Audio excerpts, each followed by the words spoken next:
Hi, it's Fiestaro. Hello, Capricorn placement. So, Capricorns in separation.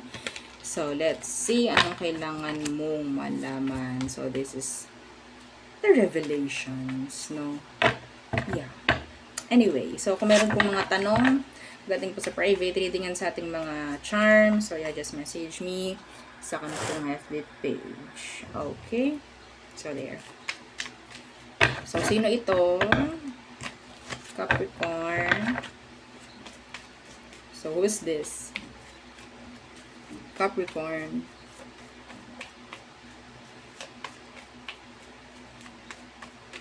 Okay. The Queen of Pentacles in the reversed. Four of Swords in the reversed. Actually, kinukulit ka niyan, oh. Kinukulit ka niya. And ikaw itong, sorry. Ikaw itong tinatanggihan mo na. Itong taong to. Meron ba ditong money related?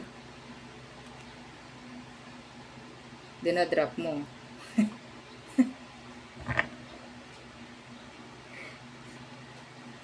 Yes, madam. Siyempre, may sarili akong business, may sarili akong pera. Diyos ko, kung offeran niya ako, baka ako pa mag-offer sa kanya. Ay, wow! O, diba?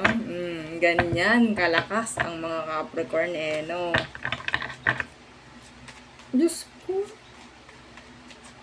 huyo ka. O, hinihindian mo na to, tinatanggihan mo na. Nakikipag-usap, pwedeng nangungulit. Man, mga ganyang bagay. Kasi pwedeng tinanggihan ka before or ikaw itong kinawawa noon. So, ngayon, kaya mo na without them. Ano kailangan mong malaman ngayon sa kanila? Capricorn. Anong kailangan mong malaman sa kanila? Nine of Wands. They're tired. They're hiding something. The Queen of Swords. Yung iba dito same gender. Yung iba dito same gender po. Okay. Hindi yun para sa lahat. So, the Nine of Wands, the Queen of Swords, nabubisit na sa'yo tong taong to. Hindi na niya alam kung paano ikaw palalambutin. Yes.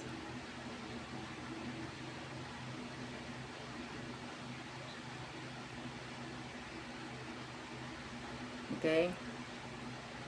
So, napapagod siya. So, ngayon, ang nakukuha ko, they're like acting distant. Cold. They're trying to respect your boundaries, actually.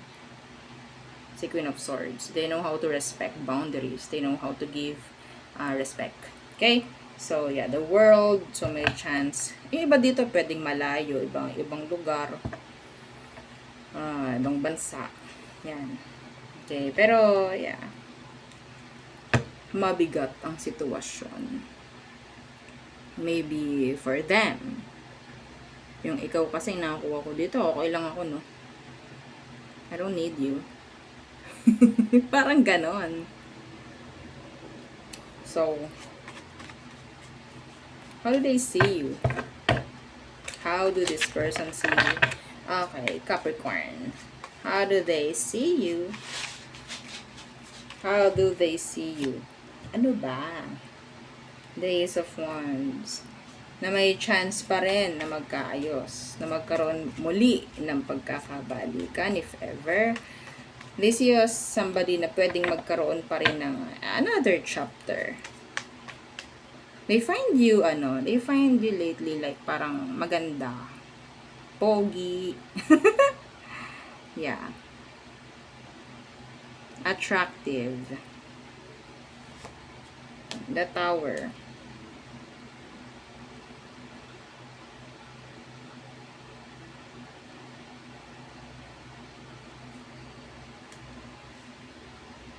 The Star.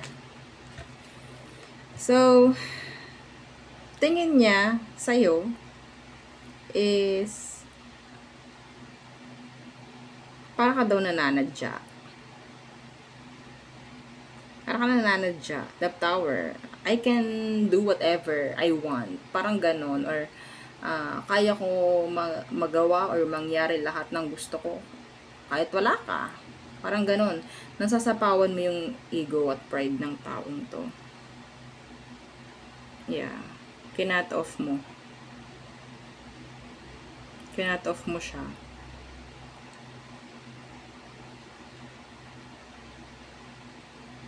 Sa ngayon, hindi nila alam kung paano magkakaroon ng kagustuhan mo muli.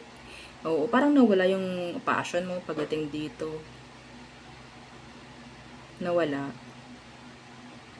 Tingin niya sa'yo, hindi ka na ganun ka-passionate dito sa connection na to. Wala ka ng, ang tawag dyan? Kagustuhan. Parang ganun. Yun ang tingin nila sa'yo.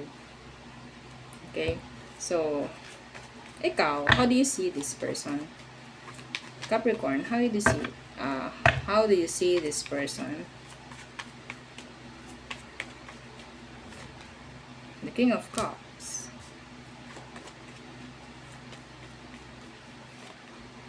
The Knight of Cups in the reverse. Hindi consistent. Lalo na sa emosyon. Okay? The Sun. The Five of Pentacles in reverse. You see this person as somebody na kailangan ka, no? Talagang ma-pride at maigo ang mga Capricorn. Hindi magpapatalo to.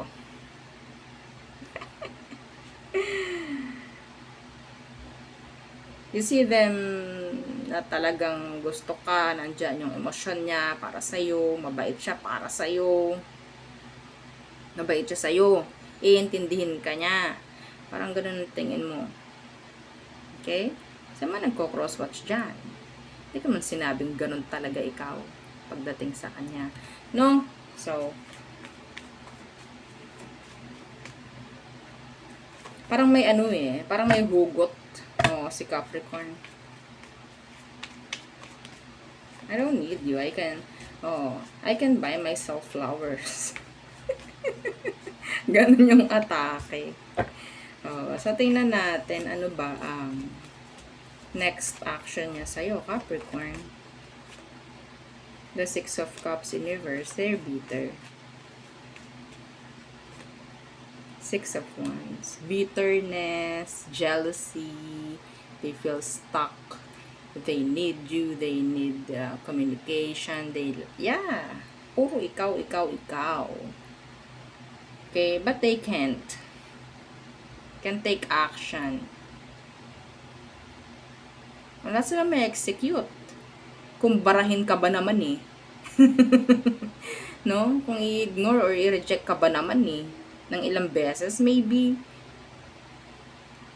sabihin kong naiinis, nabubisit na sa'yo tong taong to, pero they really love this connection. They really like you. Yeah, the Five of Cups.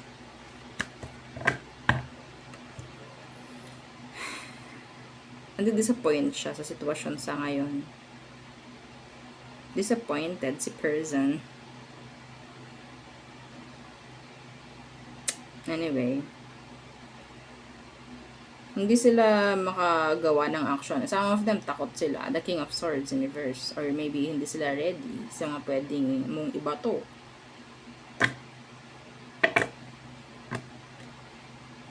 Paano nga naman, no? It's like, ang hirap mag-isip sa taong meron na lahat. Oo. Ang hirap bilhan ng regalo. Parang ganun. Naranas nyo ba yung ganun? Yung friend nyo na parang lahat meron na siya. Lahat na, Diyos ko, ang hirap bilhan naman ng regalo ng taong to. Parang lahat meron na siya. Nabibigay ko dito. Diba? Parang ganun yung pakaramdam niya pagdating sa'yo. Wala na siyang kayang i-offer.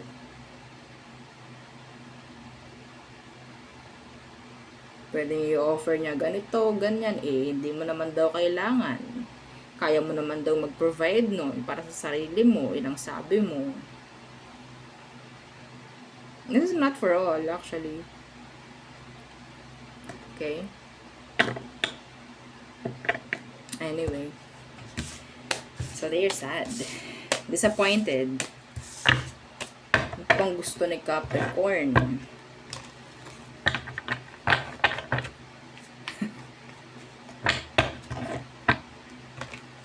Gusto niya ng barko.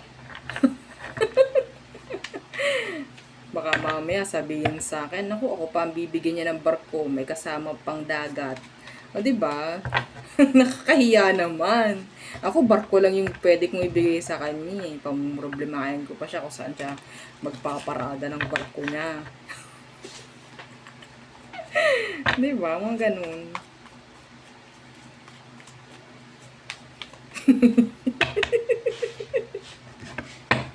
Hindi ko kayo makarry. Hindi ko kayo kaya. Tingnan natin. Aries. Sabay ganun, no? Si Aries hindi makamove on. Oy, may angel number ka 1111. Okay. So, you're being guided, Capricorn. And sa mga nanonood dyan. Okay. So, or maybe ikaw itong nakakita ng 1111 palagi nitong mga nakaraan. So, Taurus, they need you. They need communication. They want closure if ever. Clarity, answers. Gemini, gusto niyang makipag-ayos. So, Cancer, they're waiting. Leo, they're obsessed. Virgo, si Virgo, may chance na ang taas ng hopes nila pagdating sa kung ano mang pwedeng mangyari sa inyong maganda. Hindi pa rin siya bumibitaw itong si Virgo.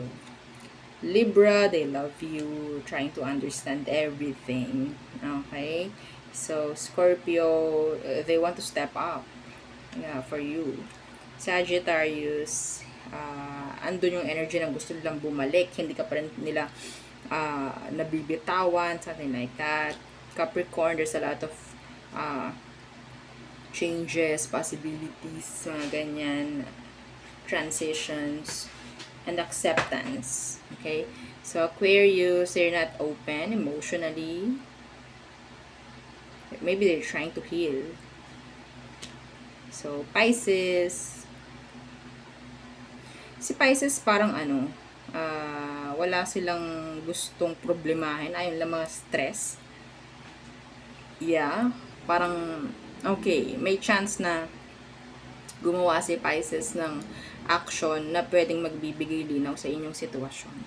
Okay? So there, yun ang aking reading for you, Capricorn placements. Again, please don't forget to like, share, and subscribe, and follow our FB page, and sa po nating YouTube channel, nasa description box below. Again, thank you. Goodbye.